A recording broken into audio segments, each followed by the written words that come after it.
Oh, mga gutom na kayo. Saglit lang, pakakainin ko na kayo nito. Ayan. At mag-harvest tayo ng mga itlog ngayon. Ayan. Wow, kain na kayo. Sige na. Mamaya mag-harvest na naman ako ng itlog nyo. Sila guys. Pakabusog kayo. Ito pala yung kanilang mga kulungan. Nalagyan ko ng mga damo ng mga palay.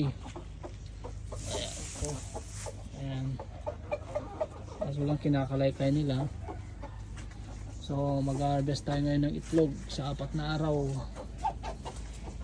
Oh, dami nilang itlog. Wow. Ito pa isa. Wow, dami. 2, 4, 6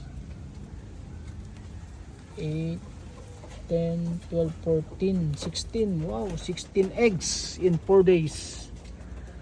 Ayan, thank you.